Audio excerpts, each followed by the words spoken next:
Hello, and thank you for tuning in today to Issues of Interest from Baker Newman Noyes, where we cover assurance, tax, business advisory, and technology topics and trends affecting the banking and financial services industry.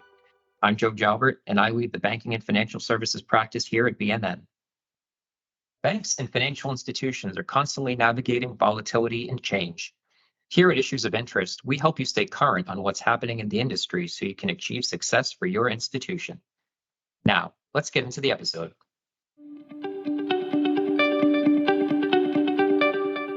Hi, everyone. Thanks for tuning in to Issues of Interest. This is BNN's podcast for the banking and financial services industry. I'm your host today. I'm Jordan Milano. I'm an assurance senior manager here at Baker Newman Noyes. And I have with me today Mark Haberland and Chase Ogden from Darling Consulting Group. They are an asset and liability management consulting firm who specialize in serving banks and credit unions. So thank you guys for being here with me today. Hey, Jordan, thanks for having us today, and thanks for everybody for listening in. Hi, happy to be here. So we're over a year into CECL now, and we wanted to talk about lessons learned from 2023 and 2024 so that those listening have an opportunity to consider all of our lessons learned going into Q4. So feel free to jump in, either of you, with anything that you would like to specifically discuss. But I do have a few questions for you guys, and I would like to hear your input and compare our experiences. So one thing that we have seen come up a lot during this year is updating inputs that go into the model. For example, like prepayment rates, curtailment rates. And I found a lot of the institutions that I worked with were over-relying on the vendor to update these. But it turns out that this is something that management has to be actively monitoring, and that the vendor may or may not do it unless it's requested by management. So I think it's something to keep on the front of everyone's mind, especially as we're going into Q4, and determine what are the critical assumptions in your model to review. Anything you want to add here? Jordan, I think probably the most common strategy we see for institutions is an annual update strategy, but I will agree in the last few years we've seen that inconsistently applied at best. So perhaps some things that are directly within management's control do get looked at and updated annually, but some things are perhaps forgotten about. The source maybe wasn't internal and it isn't top of mind, so it isn't updated as frequently. I think a big part of our validation process is to reiterate to management that the ownership of the model rests with them. Even if it's a vendor-supplied model or a vendor-supported software, the ownership still lies with management. And that extends. So the assumptions, certainly you would want to say, all right, well, we own the assumptions that are driving the model, but it goes beyond that too. It does encompass things like the methodology. So the vendor does have a theoretical approach, but you're adopting that by using their model or their platform. So that's something you also have responsibility for. So anything, methodology, peer selection, qualitative adjustments, data and transformations, all of these things are a part of the model. And at the end of the day, it's management's responsibility. And allowing them to be or become stale is, at the end of the day, management's responsibility for not maintaining the model over time. Right. I think one of the things that we've seen over the course of the last year in conversations is that I think once people got their CECL model up and running, they just assumed that CECL would take care of itself and CECL would be CECL throughout the year. And I think to elaborate a little bit on Chase's point, making sure that you continue with the proper care and feeding and review the assumptions and make sure this model is still working as it should be is important, and take ownership of the inputs. If you outsource to a different provider, it's not their responsibility to make sure assumptions are updated and inputs are correct. That ultimately comes down to the institution's responsibility. So you can't just say, we implemented, we're all set. This is something that needs to continue to be monitored and updated as we continue to go on. Yeah, Mark, I think I'd consider that a lesson learned from the last few years for those that are the community institutions that have implemented most recently, that there's some confusion, especially in our experience looking at model validations, of what is ongoing performance monitoring, because what we're talking about here is really how are you paying attention to your model? How are you checking it over time to make sure that it's working in all aspects? And that's the important part. So we see that confusion from institutions. What am I supposed to check beyond just saying I've looked at the answer and I'm comfortable with the answer? So what? We've spent quite a bit of time this year in particular trying to add more pointed feedback. Larger institutions don't require as much specificity with what should you do. We can provide more context for what should be included in a monitoring framework for a model, but during a validation, it shouldn't be prescriptive. But we have found with some community institutions, being more prescriptive has been helpful because absent that specificity, perhaps nothing gets done because no one knows exactly what to do. So we're trying to be a bit more targeted and add more clarity on when we say you should have an ongoing performance monitoring framework. What do we mean when we say those words? And I'll also add that this is more generally an issue of model maturity. So deciding when and how to make changes to a model. And the big struggle has been implementation. And we're now past that. So the issues we see now are this issue of maturity. How much time should I be spending on my model? When am I allowed to change my model? When should I update my model and either affirm an assumption or roll in some new data and make a new change? How does that affect the answer? They're important things to decide and to maintain. Call it getting your sea legs, using something that's new and getting used to it. How does it operate? And am I comfortable with making those changes? I'll say that we do often meet hesitancy when talking to management teams in updating the model. There's not yet a comfort that the levers, the assumptions that management uses, management is comfortable pulling them when they need to. And granted, conditions haven't been such that we've had catastrophe or another COVID or another credit cycle such that all management teams have felt the need they have to do something. But we have had confusion in the markets. So when folks are talking about a reasonable and supportable forecast that may be affecting the model, well, there are things happening, some positive, some negative, and all of which may have a mixed impact on the performance of your loan portfolio. So taken together, should assumptions be moving, when and how? Some management teams are hesitant to do that yet, I think, but practice is good because as we know, the next credit cycle will come.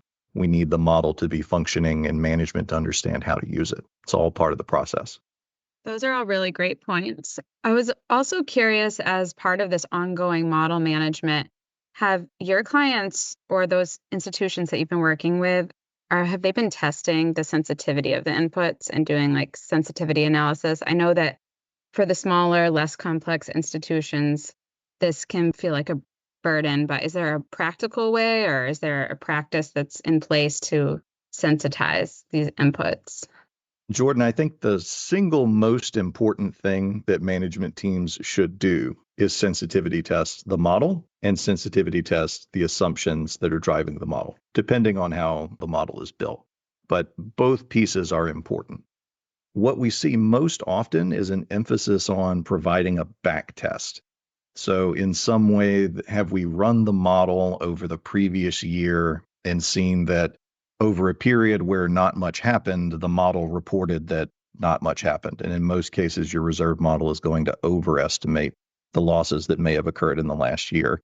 And probably your institution didn't have anything that would have ticked up. So most pools are going to have no losses. The model's going to have some losses. So when you interpret the back test, how do you interpret the back test, right? That's really the point when we're in a validation and we're asking folks, what are they doing? They point to a back test that says nothing happened and the model also predicted that nothing would happen. So that's not necessarily helpful when we think about ongoing monitoring because it doesn't give us a good feel for how should the model react when things are changing. Hence, as you have said, sensitivity testing is important. Absolutely.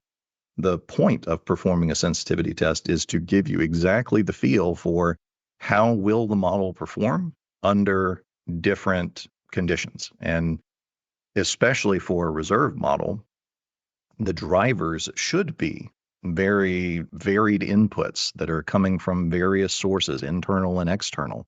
And they should all have a part to play.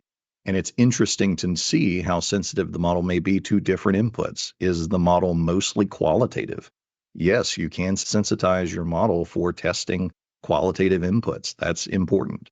As important as if you had a quantitative method that was directly taking forecasts from some vendor resource that we see in the market that's giving you unemployment or GDP or market rates or whatever you have feeding these models. All these pieces are working together, and understanding how they're contributing to the answer is important. Now, thinking about how to perform such a thing can often be challenging. And again, don't want to have paralysis for thinking we know what to do, but the way we think about it is too hard, and we don't necessarily know how to accomplish something. The simplest place to start that I often recommend is to think of it as finding the edges of your model. So I don't need to do anything fancy, but I need to take the pieces of the model that I know are sensitive or should move during different conditions or changing conditions during the credit cycle. And I need to just move them arbitrarily, individually and together, to find what kind of extremes the model should be able to handle. And does it handle, right? Pushing it beyond something it hasn't seen. Thinking about models implemented in the beginning of 2020, the extreme that they would have been tested on was an unemployment rate and economic conditions that look like the Great Recession. But some of those factors that actually occurred in 2020 were well in excess of that, just in a numerical standpoint. So they hadn't yet tested the model in an extreme situation, and in most cases, those models didn't stand up to it. So hence the point of sensitivity testing doesn't have to be fancy. It needs to find what's possible and see how it's responding. And I have found quite often when we run through this exercise that models are more qualitative than management teams give them credit for. And the qualitative portion is less tested than it probably should be. And when you start moving around these settings without worrying about trying to use it today and taking it to management today and assessing adequacy today, when you take that off the table and you say, I just want to see what this model will do. And I want to pose to us the hypothetical of something terrible has happened. If we had to tune this qualitative portion of the model, what would we do? Turn everything to high. What happens? And oftentimes, the what happens is not enough. And you have someone in charge of the loan portfolio in the room, and you show them the answer, and they say, that's not enough. And if this actually happened, I would not allow us to use this reserve. It would need to be way more than this. And let me tell you why. And you can talk about what in the portfolio would actually be stressed, how management would have to be handling that, right? The real life boots on the ground. And now we have to figure out how to get that into the model. That's the important translation. And that's why the qualitative portion is so difficult to do. But that exercise is way easier to have happen before a cycle is happening or before an instance when you need to use the model. Way easier to do it before than to discover all of a sudden that you walk into the room with the result. No one trusts the result. Now what? Now what do we do when we know the model doesn't work? All right. Well, that was super helpful. Thank you, Chase. Another thing that I've ran into this year, which we were all expecting, was just the data going into the model, data gaps, inaccuracy, nuances with maturity dates, etc. I was just curious, since you all have done many, many model validations, have you seen a lot of issues with the integrity of the actual data that's going into the model? That's a good question. The most issues that we find that are data related were at implementation for that first run. So standing up the model, trying to produce it the first time, generally it either went through a validation pre-implementation or just after post, had an audit right on top of that. I mean, typically right on top of that. So we'll be finishing our work and handing our report to an auditor while we're finishing. So during that process, our expectation was to find some issues with input data. And that, I think, in large part was due to trying to do something different. So we needed to go get new fields, or we created a new interface, or we're doing something different. And whenever you're doing something different, the expectation is it won't be 100% the first time. I'll say it's less common now. So in the last year and a half of validations that we've done, it's not often that we'll find even small things that are data related, but it actually does happen quite a bit. And continuing to harp on this idea of ongoing monitoring and paying attention to what's going on, things change over time. And you have to have the right sort of controls in place for your data to make sure that you're detecting them. So it's that holistic look. And it can be simple things, and it often is a simple thing that management's taking for granted, don't realize that it's an impact to the input data for the ACL model, and then all of a sudden it does have an impact on the result. It can be as simple as creating a new product. It can be new product codes or new loan codes, collateral codes. It can be implementing an entire new core system, acquiring an institution and merging in multiple cores.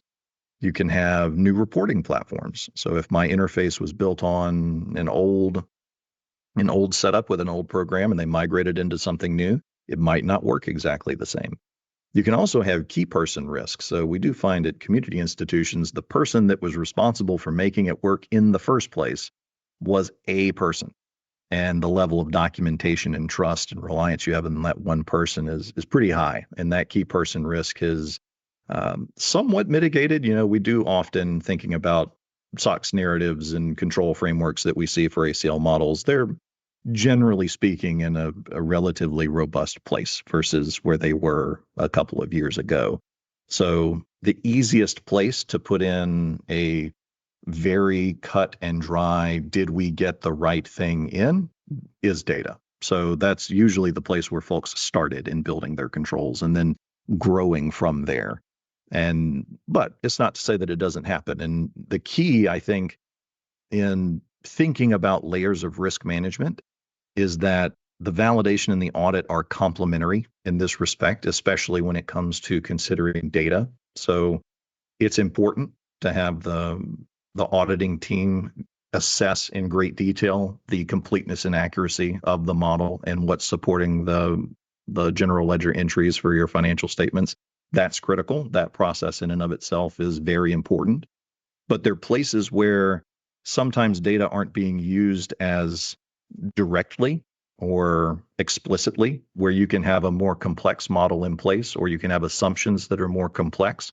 And data may be in that file that it doesn't necessarily appear to do anything, but it actually does. So there are ancillary processes where you actually needed additional codes for segmentation that was supporting maybe segmentation, or maybe selecting peers, or maybe finding a recovery timeline, right? There are other things that don't necessarily have anything to do with directly influencing the result and how you would say, did we have the right population to start with?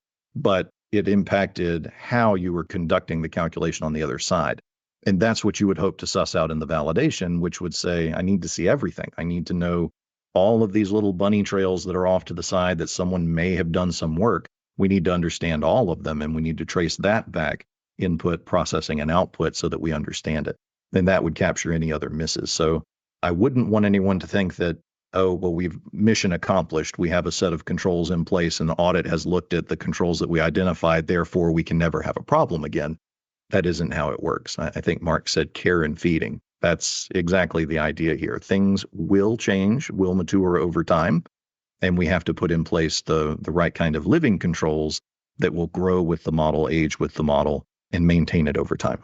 One more point on that would be with regard to audits and validations. I think with CECL being implemented at this point, 18 months plus, we're still finding a lot of institutions that just haven't had a validation done yet. It keeps getting pushed off, with the intention being, I think, as Chase mentioned, pre-implementation was the optimal solution early on. And now it's, we'll just get it done when we can get it done. But, audits will pick up certain aspects of data, maybe incomplete fields and what's going in, but there are certain nuances relative to data and how that allows the model to function that are picked up during some additional validation work.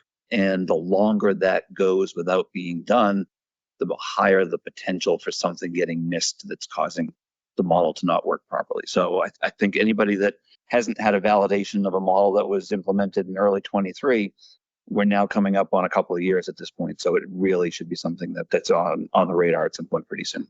I find the validations to be super helpful. And because I'm an auditor, of course, I'm very focused on the controls.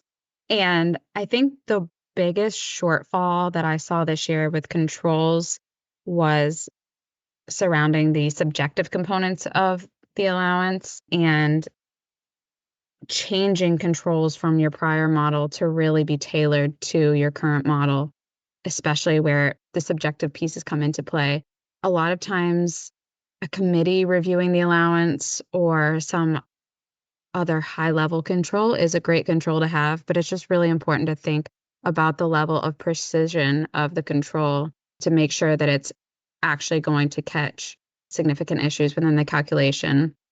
So I think this is where ongoing monitoring is a significant aspect of the validation or the CECL framework. I think that tends to be overlooked by a lot of bankers today. I would agree. Yeah.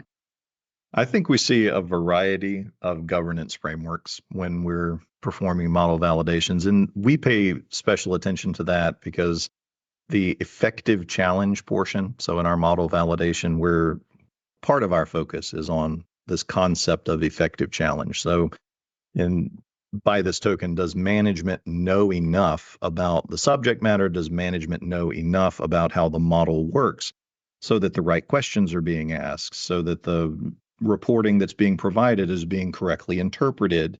These things are important. And Jordan, as you point out, if the control just says that we met and you showed me the report, so what? Right? If I Right. had a room full of people that don't know, then we don't know. And a lot of our qualitative adjustment processes that we're reviewing are that way. There needs to be some demonstration that there is effective challenge going on in the room. And if something is being adjusted that is impacting the model, in most cases, that qualitative component is not insignificant, then what is management talking about? What is that discussion? What are those pieces of information that are being used, and how are they being used to then tune the model? And the connectivity between that information being used, and can be forecasted information, can be current conditions, can be many different things, internal and external. But they're being interpreted by a group that's then adjusting settings, typically in a scorecard scenario. So getting those 1, 2, 3 pieces to talk and having that documented properly can be challenging. I will say we see some institutions do that much better than others. So I think the distinguishing characteristic there is that those institutions typically have stronger governance through management committees in all other respects. So they are used to having connectivity between you're providing information to the management team. We're deliberate about who's on each committee. We're taking very detailed minutes where appropriate. And when you're tying back in the documentation of the model, it's very clear that Jordan had this opinion based on this information. Mark had a different opinion based on this information.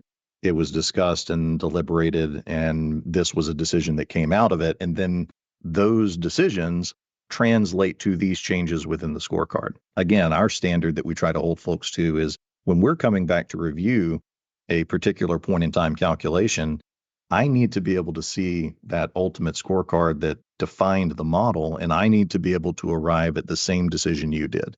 I don't have to agree, but if you present to me the same set of circumstances with the same set of information, do I feel like a reasonable person? If I were a reasonable person and I was in the room, would I have come to the same conclusion that you all did? Or does it appear that these things aren't connected, or I have no idea why something was done the way it was done? So that's the standard we try to hold institutions to. I mean, it varies, but that's the idea. If it's a softer part of the model, it needs stronger documentation, and that can be challenging. That was very well said, Chase. I think it's about time for us to wrap up, but is there anything else that you would like to add that our listeners should walk away with today going into the next quarter? Well, I think one thing I did want to add to what Chase was just talking about relative to the validation and effective challenge piece is one of the benefits of thorough MRM compliant validation to that effective challenge point is coming in with a level of expertise and the ability to implement change. A lot of that comes with education too, and making sure that model owners understand from an independent third party, and there's no bias from the provider. So we understand what the models should be doing, how they should be doing it, and we're free of the limitations from the model. So we're giving advice and expertise on how CECL should be working, how the model should be operating, and educating that component, as well as going through with senior management to saying, here's how these changes are going to affect the model performance, why it's important, how they should be implemented, helping with the evaluation. So that ongoing education process is important for understanding why CECL is important, why the validation is an important aspect of it too, and the importance of implementing a lot of the changes that are recommended through both audit and validation too. Just wanted to add that. I think I would want to remind listeners that when they're considering, we've talked a lot today about ongoing monitoring, when they're considering their own framework internally, I want them to call it introspectively, evaluate what you're doing. Think about monitoring as three different parts. There's process verification. So do I feel like the pieces and parts of the model work? Is the final output good and usable? Are the assumptions going into it good and usable and verified over time? There's also sensitivity analysis. So we've touched on that. So the idea of my model and assumptions being robust during changing environments. And then finally, there's benchmarking. So it's one thing for my model to be reasonable when compared to itself. So we have a quarter over quarter look that says it was 92 basis points last time. It's 93 basis points this time. It must be reasonable. Is it? Right? Is that true?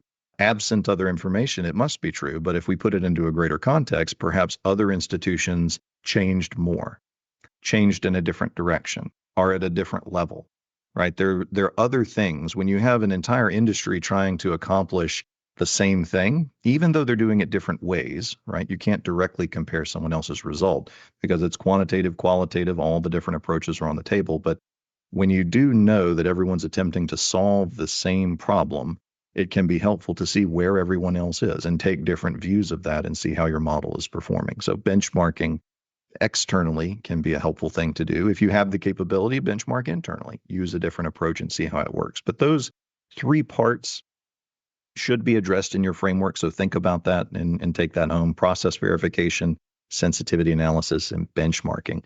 And a final thought on those three is that they need to be useful and used. So it's not make work. You don't produce the work to shelve it without actually using it. The idea should be that each of these analyses that you perform should trigger an investigation if necessary, and then pose to management something needs to be done. There's action that needs to be taken. So if you think about your monitoring framework and there are no triggers and it is produced by an analyst and it is put in the stack of pages that get presented at committee for approval, but no one's actually reading them and making a decision based on them, then that's something to revisit. It needs to be useful and used. Thank you so much. I think that was all very helpful information, and it was great to chat with both of you today. We've covered a lot. It's been a long road with CECL, and I know our clients have worked really hard to get where they are today. So I think the information today was very helpful to our listeners. So thank you guys again for joining me today. Thank you, Jordan. My pleasure. Thank you very much, Jordan. And Baker Newman Noyes. Appreciate it. And I did just want to mention that we're always monitoring and sharing updates and developments. So stay tuned for more articles, podcasts, and resources from our team. Thank you. Bye.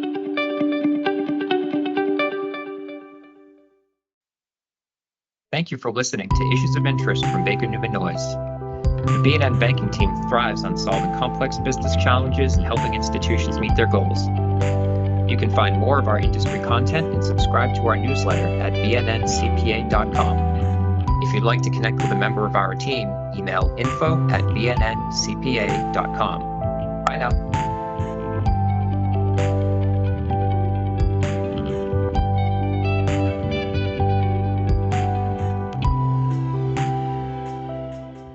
This podcast is brought to you by Baker Newman Noyes.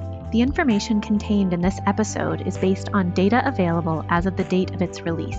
BNN is under no obligation to update this information as changes occur. BNN podcasts, events, and publications are intended to provide general information to our clients and friends. It does not constitute accounting, tax, or legal advice, nor is it intended to convey a thorough treatment of the subject matter. The information in this podcast may or may not apply to your individual situation. Consult a professional for help applying these concepts to your personal circumstances. Please contact Baker Newman Noyes for additional assistance at info@bnncpa.com. More information can be found online at bnncpa.com.